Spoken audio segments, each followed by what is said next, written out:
Hi everyone. Today we are going to be going over the dangers of opening your chakras. Okay, I know in the New Age world that this is just standard protocol, but there actually is a dangerous side to that, and we're going to go into that and go over the reasons why that is.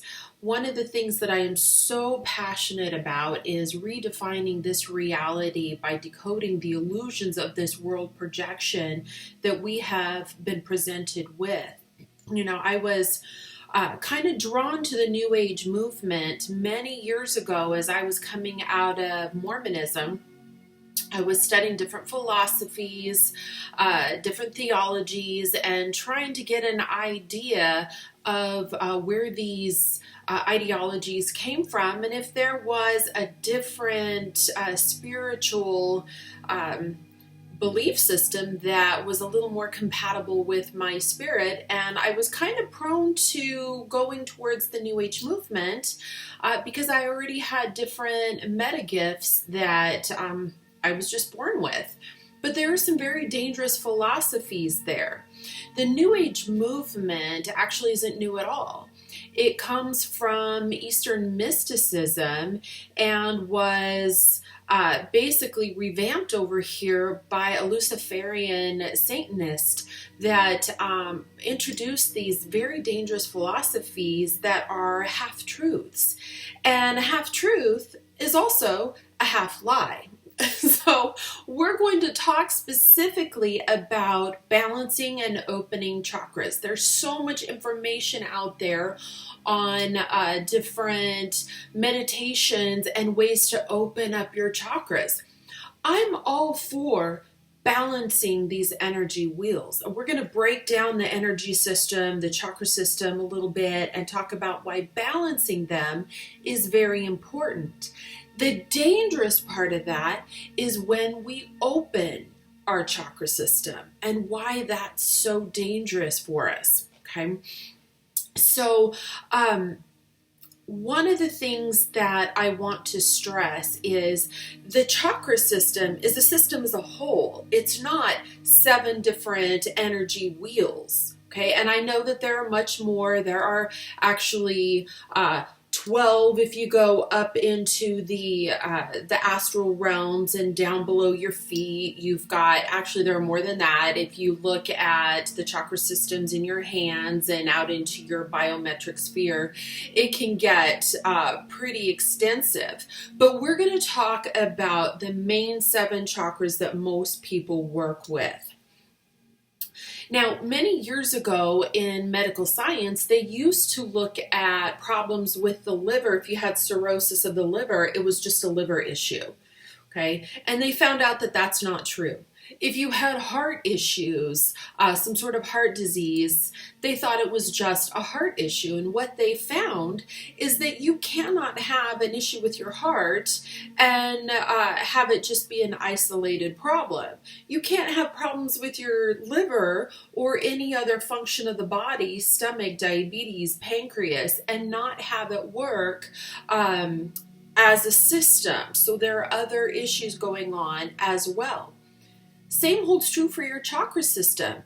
This is not just 7 separate, independent energy systems. They work as a system together. So in other words, when you're looking at the heart, and the heart center is the anahata, okay, in Sanskrit. They each have their separate Sanskrit names. But this is not just the heart center and works separately. It actually works as the gateway from the lower chakras into the higher chakras. And one of the issues that I have with the New Age world is that it's almost like a spiritual contest. I'm more enlightened than you. I've been doing this for many years, and they have a CV of all of their spiritual gifts listed. And so that was very uncomfortable for me, because as soon as you walk into a New Age store, or you go to this spiritual guru or that spiritual guru, it's almost like they've got their CV listed and they put themselves in a place of, I automatically know more than you do, and I'm here to help heal you. And I think that's a very dangerous position to take, because ultimately we're all here to take responsibility for our own healing, our own mind, body, spirit wellness. Okay, so there's no other guru that knows more about myself or should know more about myself than I do.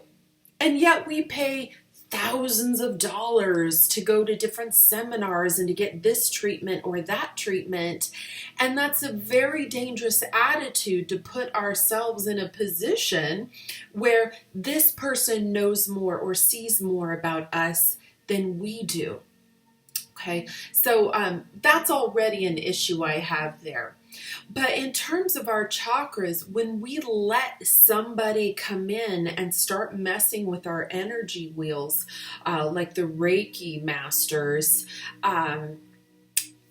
I have an issue with that, because I think that anytime you allow somebody into your space, you need to be very clear about who they are and what they're messing with, because these subtle energy systems that are called our chakras are actually very sensitive to all of that influence.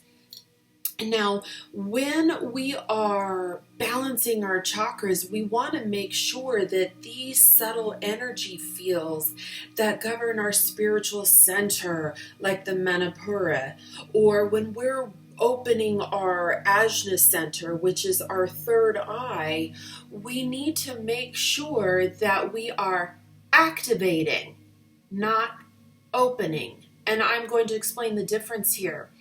These energy wheels all have their own sounds, symbols, own energy field that needs to be balanced delicately, and this is an individual thing. Okay, my chakra center is different and works differently than yours does. Not everybody's centers work the same, although they govern basically the same elements of life. So the throat chakra, when we have a voice and we're speaking our truth, this is the same function for everybody, but we do this in a different way. So when I'm balancing my throat chakra, or when I'm balancing my second chakra, which is my center of sexuality, sensuality, my creation center, everything that is creative related, including my money center, your second chakra is so complicated. But I'm going to balance my chakras in a very different way than you balance yours. The opening part is what's so dangerous, and why I think we need to be very cautious in this. These energy centers that we have, when we open them up, we're opening ourselves to different astral parasites, to demons, to different jinn, as they're anciently referred to. It's like if you open your doors and your windows to your house, okay, for everybody to come on in. In fact, you might as well remove the fences from your yard, take off your roof, and just tear down the walls of your house, because it becomes open for every single element to now invade your space. So when you're walking around with open chakras, you are inviting all these astral parasites into the most intimate part of yourself. Now, one of the things that people may not understand is that when you think of demon possession or parasitic possession in some way, you can invite hundreds, if not thousands, to come enter your space. This isn't like a physical person. These demons don't have physical bodies. So when I say you can have hundreds or even thousands of demons into your space, it's not like a physical body with physical mass that comes into your space. They don't take up the same volume of matter. So what happens is that energy frequency that comes in and takes hold into your physical being or into your space, they don't take up the same amount of space that a physical person does. Therefore, they can take more parasites can inhabit this biometric field. That's how the numbers can become so vast. And you don't want that. You don't want even a single parasite to come into your field. So when you are balancing your chakras, instead of opening up your chakras, you want to have them activated so that they are each working in a way that is absolutely beneficial for the way your body functions. Now, I'm not a big fan of Disney. I think they're very dangerous and satanic. I think they're pedophilic, and I can go off for a month of Sundays on how dangerous their subliminal messaging and programming is. However, there's one of their shows, The Incredibles, that they have the little character Vi, and she's one of her her only supernatural gift is she's got this force field around her. So I want you to envision that force field, because that part they did get right. We each have a force field around us, our energetic matrix, our light body, if you will. It can be referred to as your Merkaba, your toroidal field, which is what I like to work with, that oscillates energetically around us. You also have your meridian centers that work through your organs, or your organs are affected by your meridian system. So that's a great energy body to work with. But this force field that goes around us, it is your responsibility to know your energy field and to work with that. Because when you are fortifying this energy field, whether it's through a crystalline gold vibration, which is what I like to use. My husband likes to use cobalt blue. That's his favorite. That's what he resonates with. All of these colors have a frequency. So you need to be aware of what your resonant frequency is and use that to establish your force field so that the good can come in and out of that force field and affect you, but you're not being affected by all these parasites and negative things that latch onto your energy system. So often I've seen people walking around with parasites in their energy field, and they're usually attached to the back. Our chakra system flows from the top of your head down your spinal column, ending at the coccyx where your Muladhara or your first chakra center is. And these parasites can attach to the back where you don't even realize that they are entering the chakra system and they're invading your world and they're leeching onto you energetically, and they can affect how you feel, how you think, your physical functions, your spiritual body. And your system becomes a shared entity structure, okay? And that's not a good thing. One of the things that I really think is crucial is that when you are activating your sixth or your third eye, your sixth chakra center, is opening your third eye can be very, very important, but it's not for everybody. And timing is essential. When we do this and we're not ready, or we don't do this in the correct way, we can see things and perceive things that we're not ready to assimilate. Okay, schizophrenia sets in. You are more likely to see these entities all around you, and you don't know how to process that. Okay, I've known of cases where people have opened up their third eye so quickly, and they're not ready for all the demons, the parasites, the things that they see, and it drives them crazy, literally to a madhouse, because now they've lost control of their third dimensional world. And like it or not, we live here in a third dimensional realm.